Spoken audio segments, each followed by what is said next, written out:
যে যায় লঙ্কায় সেই হয় রাবণ। অর্থাৎ যে ক্ষমতা পায় সেই ক্ষমতাকে কুক্ষিগত করতে চায়।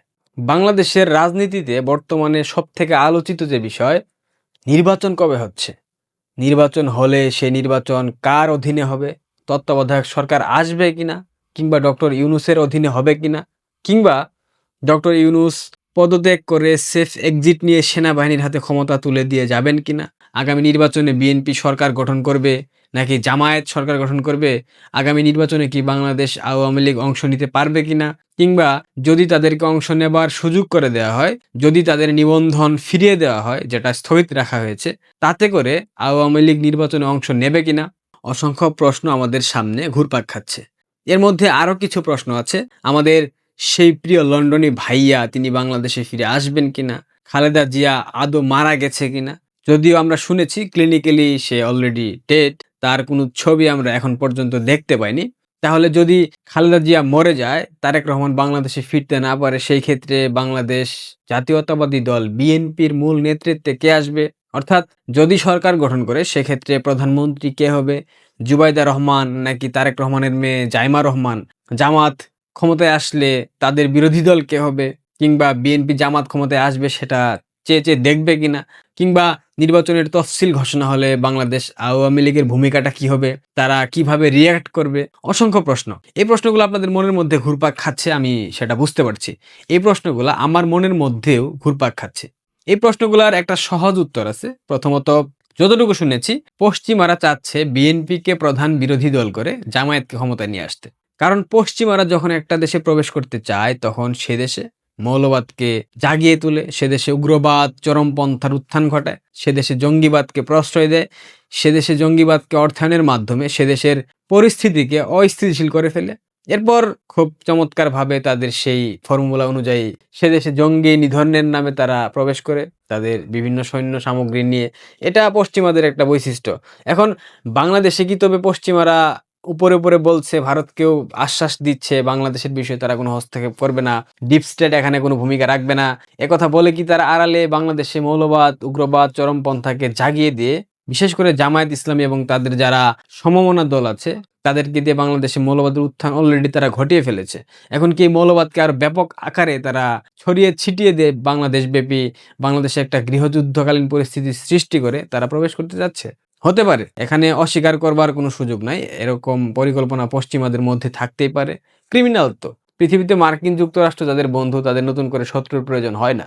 একথা আমরা বলি না, এটা বিভিন্ন ঐতিহাসিক ব্যক্তিবর্গরা বলে গেছেন। যদি বিএনপি নির্বাচনে অংশ নেয়, জামায়াত নির্বাচনে অংশ নেয়, আরও বাকি যারা দল আছে সবাই, অর্থাৎ আওয়ামী লীগ এবং 14 দল বাদে সবাই যদি নির্বাচনে অংশ নেয়, সেই নির্বাচন বাংলাদেশে কখনোই গ্রহণযোগ্য হবে না।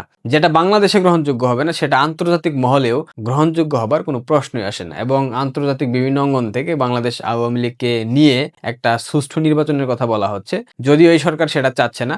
শেষ কালে হয়তো গিয়ে আওয়ামী লীগের নিষেধাজ্ঞা প্রত্যাহার করা হবে, তাদের নিবন্ধন যে স্থগিত করা হয়েছে সেটা ফিরিয়ে দেওয়া হবে, এরপর আওয়ামী লীগকে আমন্ত্রণ জানানো হবে আপনারা নির্বাচনে অংশ নেন। তবে আমার যতটুকু ধারণা, আমি যতটুকু জানি, আওয়ামী লীগ অবৈধ ইউনূসের নেতৃত্বে বাংলাদেশে কোনো নির্বাচনে অংশ নেবে না। বিএনপি এবং জামাত সবসময় বলে এসেছে বাংলাদেশ আওয়ামী লীগ একপাক্ষিক নির্বাচন করেছে, প্রতিদ্বন্দ্বিতা ছিল না, নির্বাচনে কোনো শক্তিশালী প্রতিপক্ষ ছিল না।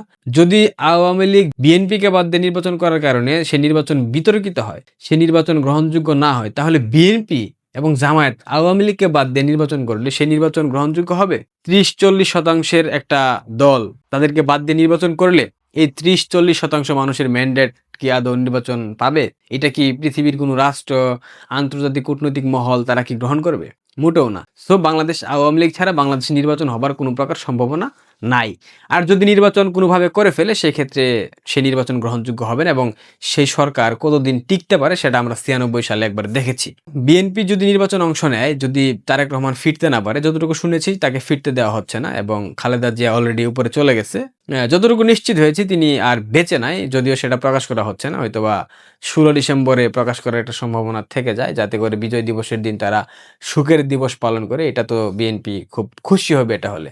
কারণ তারা তো স্বাধীনতাকে ধারণ করে না। স্বাধীনতাকে ধারণ করলে এতদিন মুক্তিযুদ্ধকে আক্রমণ করা হয়েছে, মুক্তিযুদ্ধের সবকিছু নষ্ট করে ফেলা হয়েছে, একটা প্রতিবাদ বিএনপির পক্ষ থেকে আমরা দেখি নাই। 16 ডিসেম্বর যদি খালেদা জিয়ার মৃত্যু বার্ষিকী ঘোষণা করা হয়, সেক্ষেত্রে বিএনপির জন্য একটা ভালো দিন হবে বলে বিশ্বাস করি, কারণ তাদের পূর্বপুরুষরা এই 16 ডিসেম্বরে পরাজয় বরণ করেছিল।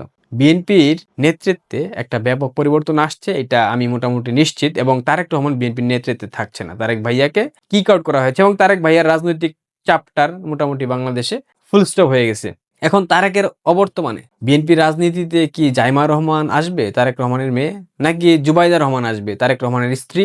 দেখেন, বিএনপির মধ্যে অনেকগুলা ভাগ আছে, অনেকগুলা বিভক্তি আছে, অনেকগুলা দল আছে। দলের অভ্যন্তরে যে দল থাকে সেটা আছে।